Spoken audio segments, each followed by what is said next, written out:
The Adventures of Sherlock Holmes by Sir Arthur Conan Doyle. Adventure number 3. A Case of Identity. "My dear fellow," said Sherlock Holmes, as we sat on either side of the fire in his lodgings at Baker Street, "life is infinitely stranger than anything which the mind of man could invent. We would not dare to conceive the things which are really mere commonplaces of existence. If we could fly out of that window hand in hand, hover over this great city, gently remove the roofs, and peep in at the queer things which are going on, the strange coincidences, the plannings, the cross purposes, the wonderful chains of events, working through generations, and leading to the most outre results, it would make all fiction, with its conventionalities and foreseen conclusions, most stale and unprofitable." "And yet I am not convinced of it," I answered.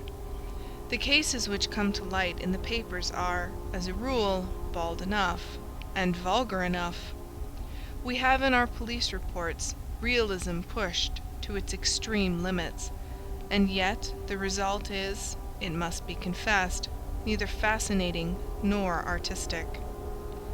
"A certain selection and discretion must be used in producing a realistic effect," remarked Holmes. "This is wanting in the police report, where more stress is laid, perhaps, upon the platitudes of the magistrate than upon the details, which to an observer contain the vital essence of the whole matter. Depend upon it, there is nothing so unnatural as the commonplace." I smiled and shook my head.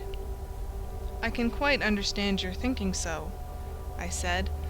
"Of course, in your position of unofficial adviser and helper to everybody who is absolutely puzzled throughout 3 continents, you are brought in contact with all that is strange and bizarre.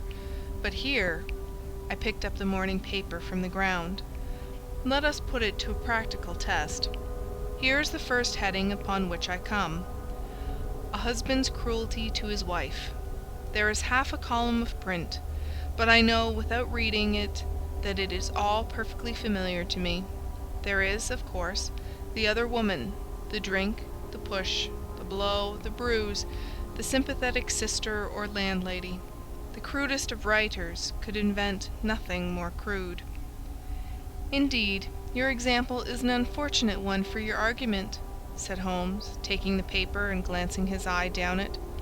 "This is the Dundas separation case, and, as it happens, I was engaged in clearing up some small points in connection with it. The husband was a teetotaler, and there was no other woman, and the conduct complained of was that he had drifted into the habit of winding up every meal by taking out his false teeth and hurling them at his wife, which, you will allow, is not an action likely to occur to the imagination of the average story-teller. Take a pinch of snuff, Doctor, and acknowledge that I have scored over you in your example." He held out his snuff-box of old gold, with a great amethyst in the centre of the lid. Its splendour was in such contrast to his homely ways and simple life that I could not help commenting upon it. "Ah," said he, "I forgot that I had not seen you for some weeks. It is a little souvenir from the King of Bohemia in return for my assistance in the case of the Irene Adler papers."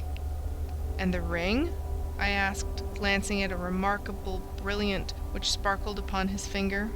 "It was from the reigning family of Holland, though the matter in which I served them was of such delicacy that I cannot confide it even to you, who have been good enough to chronicle 1 or 2 of my little problems." "And have you any on hand just now?" I asked with interest. "Some 10 or 12, but none which present any feature of interest. They are important, you understand, without being interesting. Indeed, I have found that it is usually in unimportant matters that there is a field for the observation, and for the quick analysis of cause and effect which gives the charm to an investigation. The larger crimes are apt to be the simpler, for the bigger the crime, the more obvious, as a rule, is the motive. In these cases, save for one rather intricate matter which has been referred to me from Marseilles, there is nothing which presents any features of interest. It is possible, however, that I may have something better before very many minutes are over, for this is one of my clients, or I am much mistaken." He had risen from his chair, and was standing between the parted blinds, gazing down into the dull, neutral-tinted London street. Looking over his shoulder, I saw that on the pavement opposite there stood a large woman with a heavy fur boa round her neck, and a large curling red feather in a broad-brimmed hat, which was tilted in a coquettish Duchess of Devonshire fashion over her ear. From under this great panoply she peeped up in a nervous, hesitating fashion at our windows, while her body oscillated backward and forward, and her fingers fidgeted with her glove buttons. Suddenly, with a plunge, as of the swimmer who leaves the bank, she hurried across the road, and we heard the sharp clang of the bell. "I have seen those symptoms before," said Holmes, throwing his cigarette into the fire. "Oscillation upon the pavement always means an affaire de coeur. She would like advice, but she is not sure that the matter is not too delicate for communication. And yet, even here we may discriminate. When a woman has been seriously wronged by a man she no longer oscillates, and the usual symptom is a broken bell wire.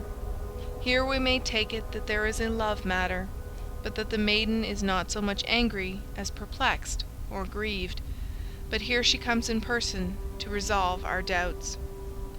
As he spoke, there was a tap at the door, and the boy in buttons entered to announce Miss Mary Sutherland, while the lady herself loomed behind his small black figure like a full-sailed merchantman behind a tiny pilot-boat. Sherlock Holmes welcomed her with the easy courtesy for which he was remarkable, and, having closed the door and bowed her into an armchair, he looked her over in the minute and yet abstracted fashion which was peculiar to him. "Do you not find," he said, "that with your short sight it is a little trying to do so much typewriting?" "I did at first," she answered, "but now I know where the letters are without looking." Then, suddenly realizing the full purport of his words, she gave a violent start and looked up, with fear and astonishment upon her broad, good-humoured face. "You have heard about me, Mr. Holmes," she cried, "else how could you know all that?" "Never mind," said Holmes, laughing. "It is my business to know things. Perhaps I have trained myself to see what others overlook. If not, why should you come to consult me?" "I came to you, sir, because I heard of you from Mrs. Etheridge, whose husband you found so easy when the police and everyone had given him up for dead. Oh, Mr. Holmes, I wish you would do as much for me. I'm not rich, but still I have 100 a year in my own right, besides the little that I make by the machine, and I would give it all to know what has become of Mr. Hosmer Angel." "Why did you come away to consult me in such a hurry?" asked Sherlock Holmes, with his fingertips together and his eyes to the ceiling. Again a startled look came over the somewhat vacuous face of Miss Mary Sutherland. "Yes, I did bang out of the house," she said, "for it made me angry to see the easy way in which Mr. Windibank, that is my father, took it all. He would not go to the police, and he would not go to you, and so at last, as he would do nothing, and kept on saying that there was no harm done, it made me mad, and I just on with my things, and came right away to you." "Your father," said Holmes. "Your stepfather, surely, since the name is different." "Yes, my stepfather. I call him father, though it sounds funny too, for he is only 5 years and 2 months older than myself." "And your mother is alive?" "Oh yes, mother is alive and well. I wasn't best pleased, Mr. Holmes, when she married again so soon after father's death, and a man who was nearly 15 years younger than herself. Father was a plumber in the Tottenham Court Road, and he left a tidy business behind him, which mother carried on with Mr. Hardy, the foreman. But when Mr. Windibank came he made her sell the business, for he was very superior, being a traveller in wines. They got £4,700 for the goodwill and interest, which wasn't near as much as father could have got if he had been alive. I had expected to see Sherlock Holmes impatient under this rambling and inconsequential narrative, but on the contrary he had listened with the greatest concentration of attention. "Your own little income?" he asked. "Does it come out of the business?" "Oh, no, sir. It is quite separate, and was left me by my Uncle Ned in Auckland. It is in New Zealand stock, paying 4.5 per cent. £2,500 was the amount, but I can only touch the interest." "You interest me extremely," said Holmes, "and since you draw so large a sum as 100 a year, with what you earn into the bargain, you no doubt travel a little and indulge yourself in every way. I believe that a single lady can get on very nicely upon an income of about £60. "I could do with much less than that, Mr. Holmes, but you understand that as long as I live at home I don't wish to be a burden to them, and so they have the use of the money just while I am staying with them. Of course, that is only just for the time. Mr. Windibank draws my interest every quarter and pays it over to mother, and I find that I can do pretty well with what I earn at typewriting. It brings me 2 pence a sheet, and I can often do from 15 to 20 sheets in a day." "You have made your position very clear to me," said Holmes. "This is my friend, Dr. Watson, before whom you can speak as freely as before myself. Kindly tell us now all about your connection with Mr. Hosmer Angel." A flush stole over Miss Sutherland's face, and she picked nervously at the fringe of her jacket. "I met him first at the gasfitters' ball," she said. "They used to send father tickets when he was alive, and then afterwards they remembered us, and sent them to mother. Mr. Windibank did not wish us to go. He never did wish us to go anywhere. He would get quite mad if I wanted so much as to join a Sunday school treat. But this time I was set on going, and I would go, for what right had he to prevent? He said the folk were not fit for us to know, when all father's friends were to be there. And he said that I had nothing fit to wear, when I had my purple plush that I had never so much as taken out of the drawer.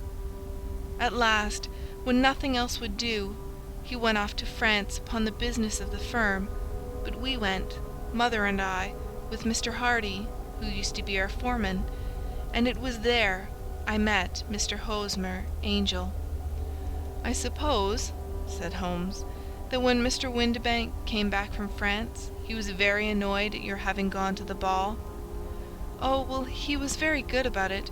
He laughed, I remembered, and shrugged his shoulders, and said there was no use denying anything to a woman, for she would have her way." "I see. Then at the gasfitters' ball you met, as I understand, a gentleman called Mr. Hosmer Angel?" "Yes, sir. I met him that night, and he called next day to ask if we had got home all safe, and after that we had met him, that is to say, Mr. Holmes, I met him twice for walks, but after that father came back again, and Mr. Hosmer Angel could not come to the house any more." "No?" "Well, you know father didn't like anything of the sort. He wouldn't have any visitors if he could help it, and he used to say that a woman should be happy in her own family circle. But then, as I used to say to mother, a woman wants her own circle to begin with, and I had not got mine yet." "But how about Mr. Hosmer Angel? Did he make no attempt to see you?" "Well, father was going off to France again in a week, and Hosmer wrote and said that it would be safer and better not to see each other until he had gone. We could write in the meantime, and he used to write every day. I took the letters in the morning, so there was no need for father to know." "Were you engaged to the gentleman at this time?" "Oh, yes, Mr. Holmes. We were engaged after the first walk that we took.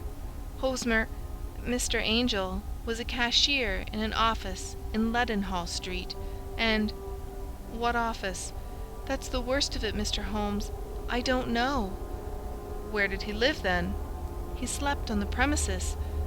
"And you don't know his address?" "No, except that it was Leadenhall Street." "Where did you address your letters, then?" "To the Leadenhall Street post office, to be left till called for. He said that if they were sent to the office he would be chaffed by all the other clerks about having letters from a lady, so I offered to typewrite them, like he did his, but he wouldn't have that, for he said that when I wrote them they seemed to come from me, but when they were typewritten he always felt that the machine had come between us. That will just show you how fond he was of me, Mr. Holmes, and the little things that he would think of." "It was most suggestive," said Holmes. "It has long been an axiom of mine that the little things are infinitely the most important.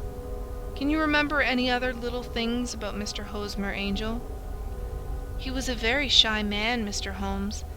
He would rather walk with me in the evening than in the daylight, for he said that he hated to be conspicuous.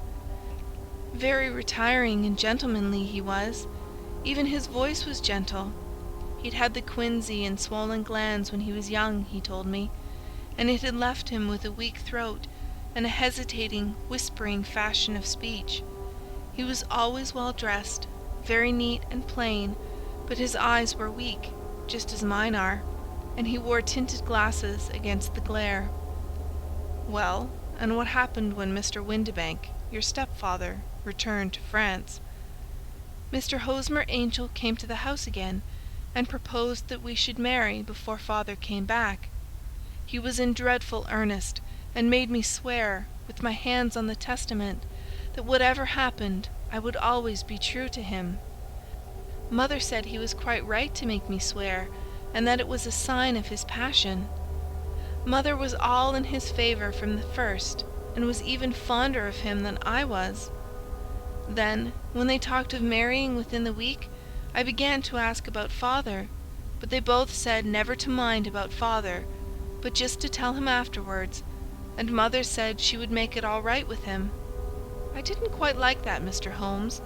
It seemed funny that I should ask his leave, as he was only a few years older than me, but I didn't want to do anything on the sly, so I wrote to father at Bordeaux, where the company has its French offices, but the letter came back to me on the very morning of the wedding." "It missed him, then?" "Yes, sir, for he had started to England just before it arrived." "Ha! That was unfortunate. Your wedding was arranged, then, for the Friday. Was it to be in church?" "Yes, sir, but very quietly. It was to be at St. Saviour's, near King's Cross, and we were to have breakfast afterwards at the St. Pancras Hotel. Hosmer came for us in a hansom, but as there were two of us, he put us both into it and stepped himself into a four-wheeler, which happened to be the only other cab in the street. We got to the church first, and when the four-wheeler drove up, we waited for him to step out, but he never did, and when the cabman got down from the box and looked, there was no one there. The cabman said that he could not imagine what had become of him, for he had seen him get in with his own eyes. That was last Friday, Mr. Holmes, and I have never seen or heard anything since then to throw any light upon what became of him." "It seems to me that you have been very shamefully treated," said Holmes. "Oh, no, sir.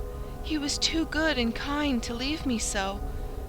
Why, all the morning he was saying to me that, whatever happened, I was to be true, and that even if something quite unforeseen occurred to separate us, I was always to remember that I was pledged to him, and that he would claim his pledge sooner or later.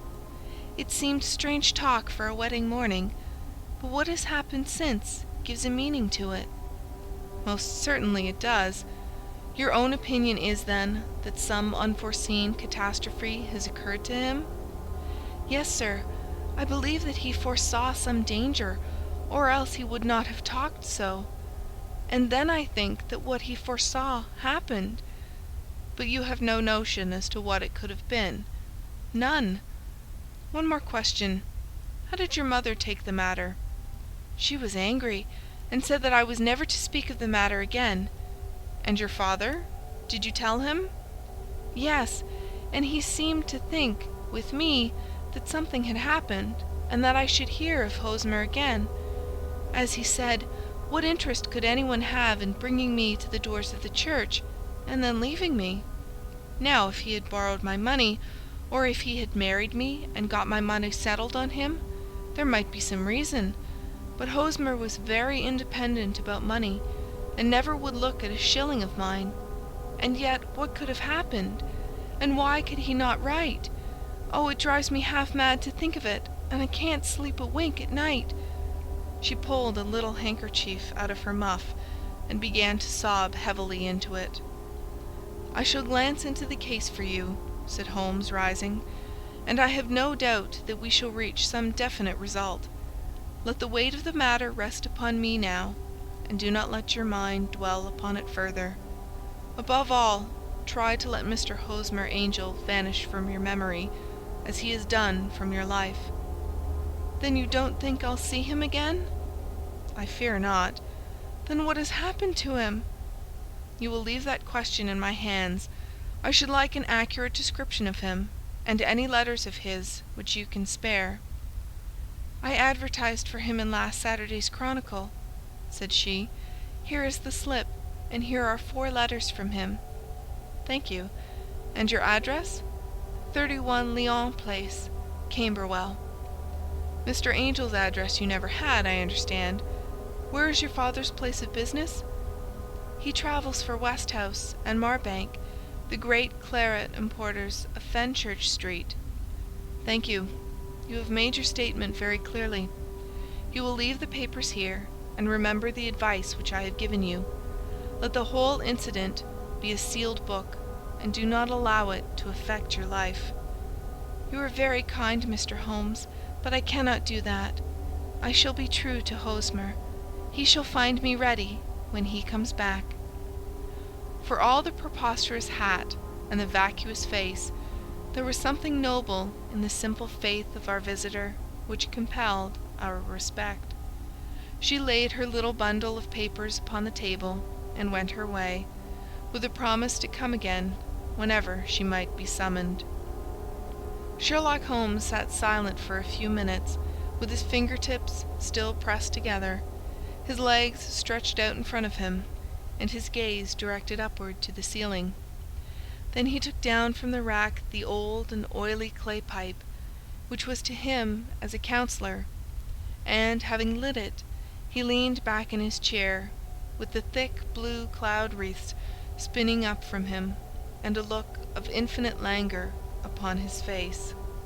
"Quite an interesting study, that maiden," he observed. "I found her more interesting than her little problem, which, by the way, is rather a trite one. You will find parallel cases, if you consult my index, in Andover in '77. And there was something of the sort at The Hague last year. Old as is the idea, however, there were 1 or 2 details which were new to me, but the maiden herself was most instructive." "You appeared to read a good deal upon her, which was quite invisible to me," I remarked. "Not invisible, but unnoticed, Watson. You did not know where to look, and so you missed all that was important. I can never bring you to realize the importance of sleeves, the suggestiveness of thumbnails, or the great issues that may hang from a bootlace. Now, what did you gather from that woman's appearance? Describe it." "Well, she had a slate-coloured, broad-brimmed straw hat, with a feather of a brickish red. Her jacket was black, with black beads sewn upon it, and a fringe of little black jet ornaments. Her dress was brown, rather darker than coffee colour, with a little purple plush at the neck and sleeves. Her gloves were greyish, and were worn through at the right forefinger. Her boots I didn't observe. She had small, round, hanging gold earrings, and a general air of being fairly well-to-do in a vulgar, comfortable, easy-going way." Sherlock Holmes clapped his hands softly together and chuckled. "Upon my word, Watson, you are coming along wonderfully. You have really done very well indeed. It is true that you have missed everything of importance, but you have hit upon the method, and you have a quick eye for color. Never trust to general impressions, my boy, but concentrate yourself upon details. My first glance is always at a woman's sleeve. In a man it is perhaps better first to take the knee of the trouser. As you observe, this woman had plush upon her sleeves, which is a most useful material for showing traces. The double line a little above the wrist, where the typewriter presses against the table, was beautifully defined. The sewing machine of the hand type leaves a similar mark, but only on the left arm, and on the right of it farthest from the thumb, instead of being right across the broadest part, as this was. I then glanced at her face, and observing the dint of a pince-nez at either side of her nose, I ventured a remark upon short sight and typewriting, which seemed to surprise her. It surprised me. But surely it was obvious. I was then much surprised and interested on glancing down to observe that, though the boots which she was wearing were not unlike each other, they were really odd ones, the one having a slightly decorated toe-cap, and the other a plain one. One was buttoned only in the 2 lower buttons out of 5, and the other at the 1st, 3rd, and 5th. Now when you see that a young lady, otherwise neatly dressed, has come away from home with odd boots, half buttoned, it is no great deduction to say that she came away in a hurry. "And what else?" I asked, keenly interested, as I always was, by my friend's incisive reasoning. I noted in passing that she had written a note before leaving home, but after being fully dressed.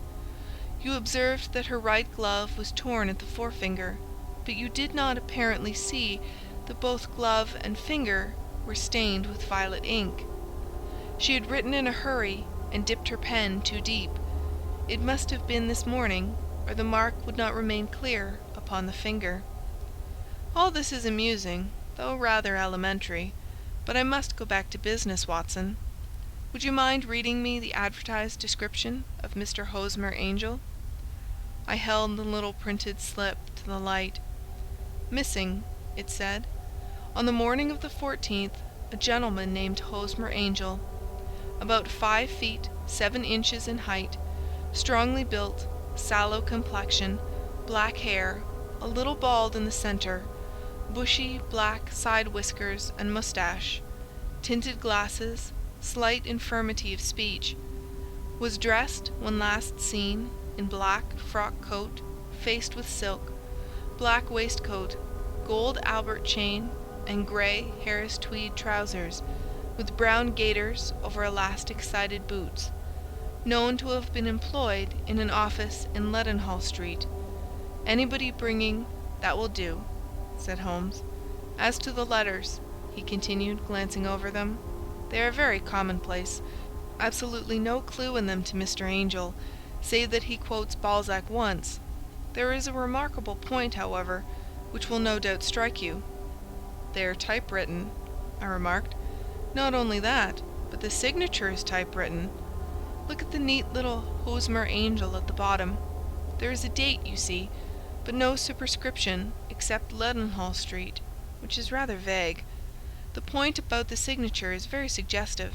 In fact, we may call it conclusive." "Of what?" "My dear fellow, is it possible you do not see how strongly it bears upon the case?" "I cannot say that I do, unless it were that he wished to be able to deny his signature if an action for breach of promise were instituted. No, that was not the point. However, I shall write 2 letters which should settle the matter. One is to a firm in the city, the other is to the young lady's stepfather, Mr. Windibank, asking him whether he can meet us here at 6 o'clock tomorrow evening. It is just as well that we should do business with the male relatives. And now, Doctor, we can do nothing until the answers to those letters come, so we may put our little problem upon the shelf for the interim." I had had so many reasons to believe in my friend's subtle powers of reasoning and extraordinary energy in action, that I felt that he must have some solid grounds for the assured and easy demeanour with which he treated the singular mystery which he had been called upon to fathom. Once only had I known him to fail, in the case of the King of Bohemia and of the Irene Adler photograph. But when I looked back to the weird business of the sign of 4, and the extraordinary circumstances connected with the study in scarlet, I felt that it would be a strange tangle indeed which he could not unravel. I left him then, still puffing at his black clay pipe, with the conviction that when I came again on the next evening, I would find that he held in his hands all the clues which would lead up to the identity of the disappearing bridegroom of Miss Mary Sutherland. A professional case of great gravity was engaging my own attention at the time, and the whole of next day I was busy at the bedside of the sufferer. It was not until close upon 6 o'clock that I found myself free, and was able to spring into a hansom and drive to Baker Street, half afraid that I might be too late to assist at the denouement of the little mystery. I found Sherlock Holmes alone, however, half asleep, with his long, thin form curled up in the recesses of his armchair. A formidable array of bottles and test tubes, with the pungent, cleanly smell of hydrochloric acid, told me that he had spent his day in the chemical work which was so dear to him. "Well, have you solved it?" I asked as I entered. "Yes, it was the bisulfate of baryta." "No, no, the mystery!" I cried. "Oh, that! I thought of the salt that I have been working upon." There was never any mystery in the matter, though, as I said yesterday, some of the details are of interest. The only drawback is that there is no law, I fear, that can touch the scoundrel. Who was he, then, and what was his object in deserting Miss Sutherland? The question was hardly out of my mouth, and Holmes had not yet opened his lips to reply, when we heard a heavy footfall in the passage, and a tap at the door. "This is the girl's stepfather, Mr. James Windibank," said Holmes. "He has written to me to say that he would be here at 6. Come in." The man who entered was a sturdy, middle-sized fellow, some 30 years of age, clean-shaven and sallow-skinned, with a bland, insinuating manner, and a pair of wonderfully sharp and penetrating grey eyes. He shot a questioning glance at each of us, placed his shiny top hat upon the sideboard, and with a slight bow sidled down into the nearest chair. "Good evening, Mr. James Windibank," said Holmes. "I think that this typewritten letter is from you, in which you made an appointment with me for 6 o'clock?" "Yes, sir. I am afraid that I am a little late, but I am not quite my own master, you know. I am sorry that Miss Sutherland has troubled you about this little matter, for I think it is far better not to wash linen of the sort in public. It was quite against my wishes that she came, but she is a very excitable, impulsive girl, as you may have noticed, and she is not easily controlled when she has made up her mind on a point. Of course, I did not mind you so much, as you are not connected with the official police, but it is not pleasant to have a family misfortune like this noised abroad. Besides, it is a useless expense, for how could you possibly find this Hosmer Angel?" "On the contrary," said Holmes quietly, "I have every reason to believe that I will succeed in discovering Mr. Hosmer Angel." Mr. Windibank gave a violent start and dropped his gloves. "I am delighted to hear it," he said. "It is a curious thing," remarked Holmes, "that a typewriter has really quite as much individuality as a man's handwriting. Unless they are quite new, no two of them write exactly alike. Some letters get more worn than others, and some wear only on one side. Now you remark in this note of yours, Mr. Windibank, that in every case there is some little slurring over of the E, and a slight defect in the tail of the R. There are 14 other characteristics, but those are the most obvious. We do all our correspondence with this machine at the office, and no doubt it is a little worn," our visitor answered, glancing keenly at Holmes with his bright little eyes. "And now I will show you what is really a very interesting study, Mr. Windibank," Holmes continued. I think of writing another little monograph some of these days on the typewriter and its relation to crime. It is a subject to which I have devoted some little attention. I have here 4 letters which purport to come from the missing man. They are all typewritten. In each case, not only are the E's slurred and the R's tailless, but you will observe, if you care to use my magnifying lens, that the other 14 characteristics to which I have alluded are there as well. Mr. Windibank sprang out of his chair and picked up his hat. "I cannot waste time over this sort of fantastic talk, Mr. Holmes," he said. "If you can catch the man, catch him, and let me know when you have done it." "Certainly," said Holmes, stepping over and turning the key in the door. "I'll let you know, then, that I have caught him." "What? Where?" shouted Mr. Windibank, turning white to his lips and glancing about him like a rat in a trap. "Oh, it won't do. Really it won't," said Holmes suavely. "There is no possible getting out of it, Mr. Windibank. It is quite too transparent, and it was a very bad compliment when you said that it was impossible for me to solve so simple a question. That's right. Sit down and let us talk it over." Our visitor collapsed into a chair, with a ghastly face and a glitter of moisture on his brow. It's not actionable," he stammered. "I am very much afraid that it is not. But between ourselves, Windibank, it was as cruel and selfish and heartless a trick, in a petty way, as ever came before me. Now let me just run over the course of events, and you will contradict me if I go wrong." The man sat huddled up in his chair, with his head sunk upon his breast, like one who is utterly crushed.